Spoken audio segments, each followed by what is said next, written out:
Olá, alunos, tudo bem? Vamos iniciar então mais uma aula de ciências. Nós ainda estamos falando sobre ondas eletromagnéticas, né? Nós vimos que existem diversos tipos de ondas, né? As ondas então são meios de transporte de energia, tá? E aí nós temos ondas transversais, ondas mecânicas, ondas eletromagnéticas. E o que são essas ondas eletromagnéticas? São ondas para se propagar, não necessitam de um meio material, podendo se propagar no vácuo. A luz, as ondas de rádio, as micro-ondas, os raios infravermelhos, os raios ultravioletas e os raios X são exemplos de ondas eletromagnéticas.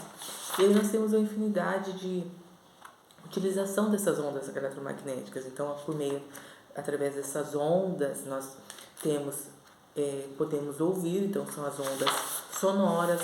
Nós temos então as ondas eletromagnéticas, né? A gente tem a visibilidade por meio da luz visível, né? Que também está relacionada com ondas.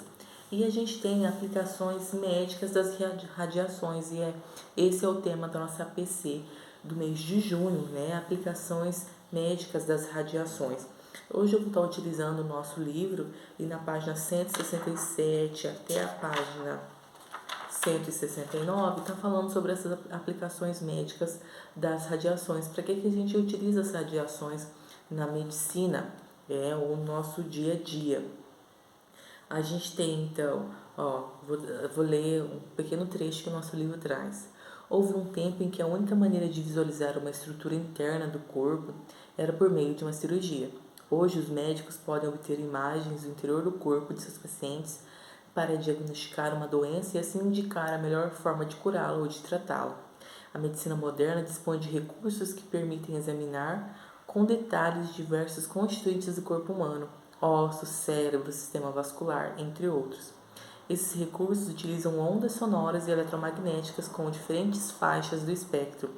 Alguns intervalos do espectro, como as ondas de rádio e a radiação infravermelha, por exemplo, são a princípio inofensivos. Outras faixas, como as de raio-x gama e os raios-x, podem causar danos ao organismo, devendo ser empregadas com extrema cautela.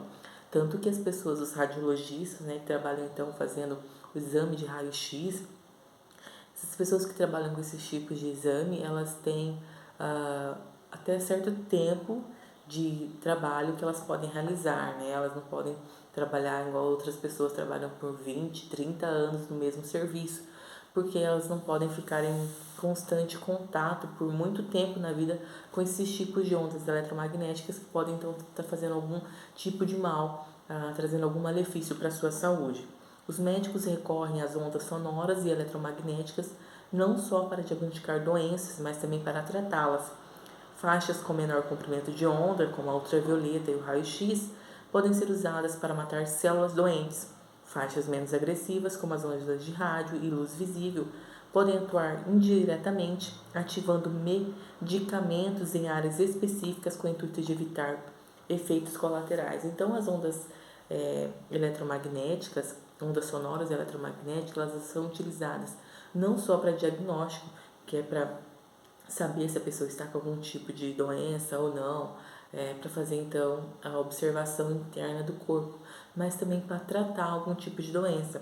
Então a gente tem alguns métodos que usam ondas para diagnósticos. A gente tem a ressonância magnética, então em campos magnéticos intensos e ondas de rádio interagem com átomos de hidrogênio.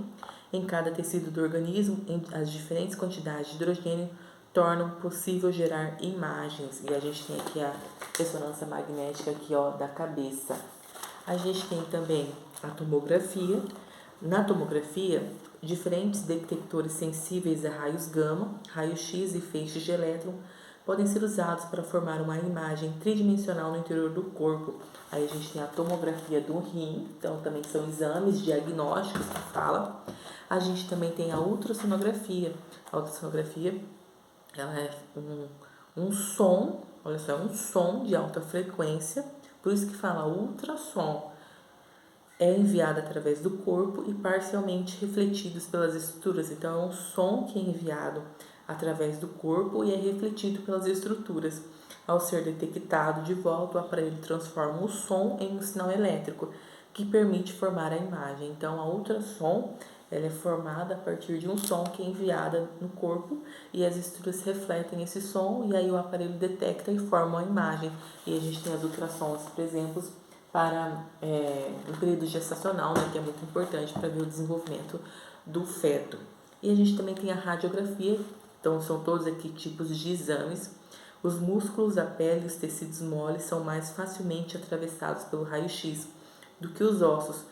Quando esses raios atravessam o nosso corpo e atingem o filme fotográfico, os ossos absorvem essas radiações e formam sombras no filme, originando então a radiografia. Então a radiografia é utilizada mais para ver como está os ossos do corpo. Então quando a gente quebra alguma coisa, faz o quê? Faz o chamado raio-x para ver se quebrou alguma estrutura, porque nas estruturas moles, nos tecidos do corpo mais mole, essa luz ela atravessa. Quando chega no osso, ela é barrada e aí forma a imagem e a gente consegue ver a estrutura óssea. Tá? Essas são então algumas aplicações das ondas sonoras e eletromagnéticas para exames diagnósticos, mas a gente também tem essa utilização das radiações para tratamento, como a radioterapia, que é um método que empregando feixe de radiações ionizantes é capaz de destruir células tumorais. Então, a radioterapia é utilizada para pessoas que têm algum tipo de câncer, né? Geralmente faz então a radioterapia. A fototerapia ultravioleta também é um tipo de tratamento. Muito recém-nascidos, principalmente os bebês prematuros, desenvolve icterícia, que é um amarelecimento dos olhos e da pele, causado pela alta concentração no sangue de uma substância encontrada na bile que pode ser tóxica no organismo. Então a gente sabe que os bebês, quando nascem, eles têm que tomar o chamado banho de sol, né, para fazer então ativar essa vitamina D no corpo e não ter então esse processo de icterícia. Alguns bebês têm que ser tratados, principalmente os prematuros, que às vezes têm que ficar em incubadoras e não podem sair para tomar sol, podem fazer então esse processo de fototerapia ultravioleta.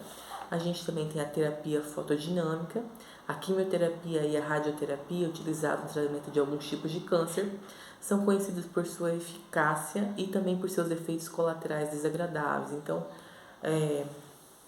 usar radiação para tratamento tem seus benefícios, mas também tem que saber se usar, se realmente precisa, porque mesmo ela trazendo algum tipo de benefício, ela também pode ter efeitos colaterais, tá?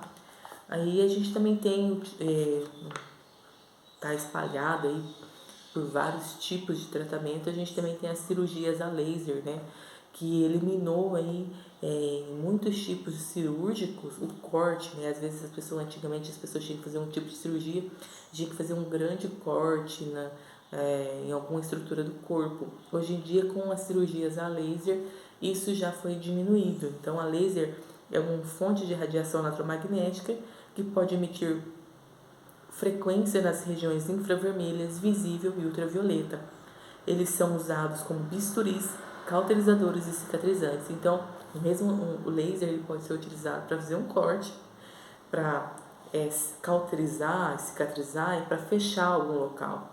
Então, também é utilizado para cicatrização. Entre as cirurgias que podem ser feitas com laser estão as oculares, as gastrointestinais, as odontológicas e as dermatológicas, as de remoção de tumores e cirurgias plásticas. Então, inúmeros tipos de cirurgias hoje em dia são utilizadas o laser, tá? E o laser é um tipo de radiação eletromagnética. A maior vantagem de utilizar o laser é a precisão na sua aplicação. Apenas áreas muito específicas são atingidas pela radiação eletromagnética que ele produz. Então, gente, esses são os tipos de aplicações médicas das radiações. Então, elas são utilizadas tanto para exames, para ver internamente estruturas do corpo, quanto também para tratamento, tá? Então, olha só o salto que a medicina deu com a aplicação das radiações. Antes, era meio que se tratado às cegas as pessoas, né? Ou então tinha que abrir uma pessoa para saber se era aquilo mesmo que estava afetando ou não. E às vezes nem era e abria a pessoa sem necessidade.